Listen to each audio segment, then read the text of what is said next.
La jornada de las 8 horas de trabajo diario cumple en 100 años en Costa Rica.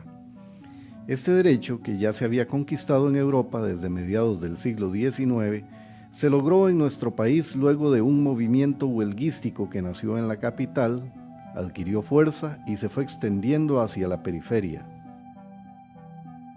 Los ebanistas y carpinteros primero, seguidos de otros gremios como albañiles, panaderos, zapateros, empleados de tranvía y del gobierno, así como obreros en general después, iniciaron el movimiento el 2 de febrero de 1920 con dos reivindicaciones: aumento del 20% en los salarios y fijación de la jornada laboral en 8 horas diarias. Si bien no se dio como un movimiento unidireccional, las huelgas de 1920 sí aglutinaron a los trabajadores alrededor de una causa común y en una coyuntura que favoreció la pronta conciliación y acuerdo entre trabajadores y Estado. Las huelgas de 1920 solo las puede entender uno como un fenómeno que ocurre en el contexto de un viejo mundo que ha muerto. Hay la Europa clásica, o la Europa, por así decirlo, burguesa, de fines del siglo XIX, principios del siglo XX, ha muerto. Los imperios se han reorganizado completamente, pasa Estados Unidos a jugar un papel fundamental, y en el caso de Costa Rica, eso es muy importante, y hay que subrayarlo, esa república ejemplar, liberal, democrática, tiene que recomponerse, porque la que venía de atrás murió con la dictadura de los Tinoco. Y en ese proceso de recomposición de un mundo que ha muerto y una nueva etapa en la historia de la humanidad que está empezando después del fin de la Primera Guerra Mundial, no puede existir ese mundo sin tomar en cuenta los sectores de trabajadores. En diciembre de 1920 se aprobaron las reformas que dieron paso a la nueva jornada y con ello se inauguraba el primer gran aporte de los trabajadores a la legislación laboral del país, pero también asistíamos a una nueva etapa en el desarrollo histórico de Costa Rica. Ese despegue ocurre en el marco de una quiebra del sistema político costarricense, que a partir de 1919-1920 se va a recomponer. O sea, el gobierno de González Flores y la dictadura de Tinoco fue una quiebra. Y tras esa quiebra no se puede recomponer el sistema político si no se incluye a esos grupos de obreros y artesanos que están pidiendo el nacimiento de una legislación social en Costa Rica.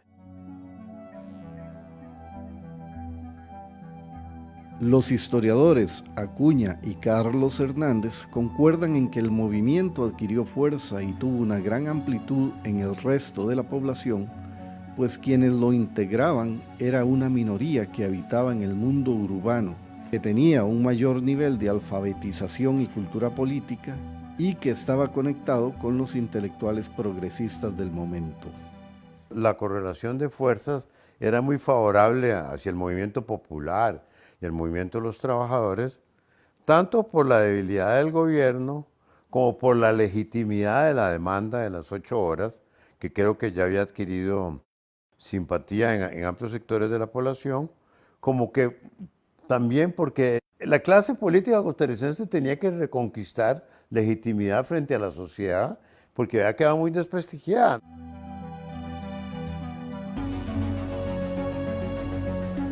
¿Cómo era la Costa Rica de entonces?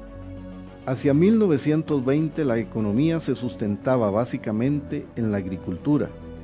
Sin embargo, en las últimas décadas del siglo XIX y las primeras de los años 1900 es cuando empiezan a emerger la producción industrial y el comercio en centros urbanos, principalmente en San José. Simultáneamente se daba una expansión de la economía exportadora y con ello el crecimiento y el aumento en el número de asalariados. Se debe agregar el peso que tenía el deterioro en las condiciones de vida entre los trabajadores urbanos, producto de la guerra en Europa, y la inestabilidad política que vivía el país. Es en este contexto que los obreros van adquiriendo conciencia de clase y algún protagonismo en la toma de decisiones. Se debe sumar el hecho de que las protestas no eran del todo nuevas y que movimientos sociales en otros países, como las revoluciones rusa y mexicana, también ejercían su influencia en nuestro incipiente movimiento obrero.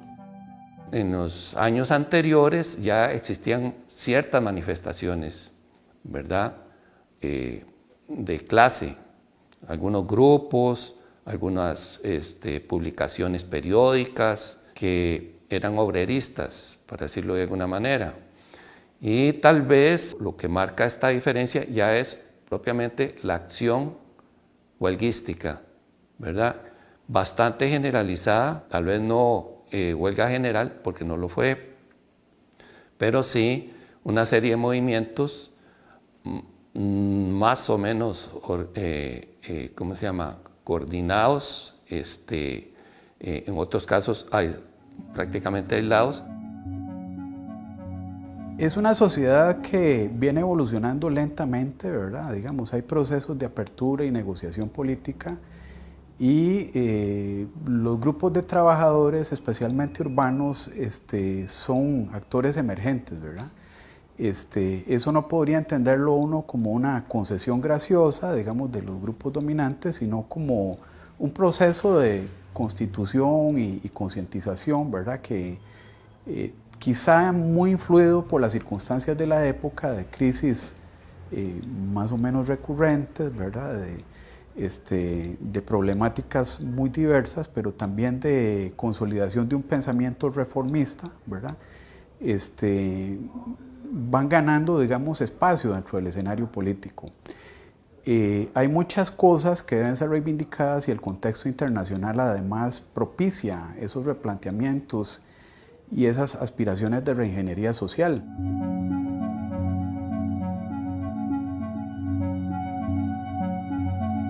Los historiadores coinciden en que es en las huelgas de 1920 que la clase trabajadora consolida sus primeras armas en la lucha política. Se suman a la defensa de la ideología republicana y afirman su participación democrática frente a una clase dominante acostumbrada a regir la vida política nacional. Y aquí en adelante es importante entonces lo que va a ocurrir. Creo que esa experiencia marcó algo importante y va a quedar en la memoria de los mismos trabajadores y de sus organizaciones. Y finalmente lo que podría decir es que también fue una forma distinta de relacionarse con el Estado, con las estructuras de poder y con los empleadores, o sea, con los empresarios. A partir de las huelgas de 1920, uno ve una cierta cohesión por parte de ese mundo de trabajadores urbanos, cohesión que va a adquirir una expresión política con el Partido Reformista en 1923 y que luego va a adquirir una nueva coherencia o cohesión con la fundación del Partido Comunista en 1931. Pero quizá el mayor logro de las huelgas de 1920 es la creación de un modelo de democracia más solidaria e inclusiva que se ha venido construyendo entre la clase dominante y los sectores sociales subordinados. Habría que tener presente que hacia ese momento no hay una democracia social como la que hoy conocemos, ¿verdad? Que en definitiva no podríamos pensar que hay leyes que aseguren, digamos, en el plano laboral o social a la población trabajadora, ¿verdad? Esas van a ser conquistas posteriores. Habría que entender que no hay, digamos, un régimen de pensiones, la parte de vacaciones es algo que ni siquiera se ha discutido y, todo lo que tiene que ver con fijación salarial, derecho de huelga, todo eso es algo que está, digamos, como en un segundo plano en la discusión política. Son los trabajadores los que tratan de posicionar justamente ese tipo de discusiones y que tratan de reivindicar eso como derechos. Cerdas, Acuña y Hernández coinciden en que hay un hilo conductor desde 1920 hasta el logro posterior de una legislación social que ha beneficiado a todos los trabajadores, es decir, el Código de Trabajo, las garantías sociales y la creación de la Caja Costarricense de Seguro Social.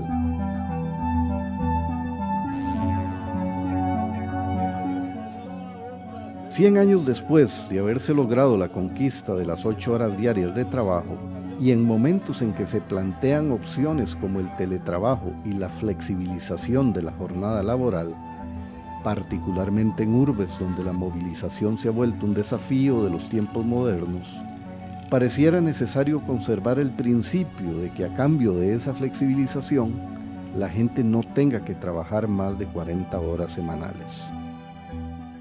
El principio de que los trabajadores no pueden trabajar largas y extenuantes jornadas, hay que lucharlo y mantenerlo.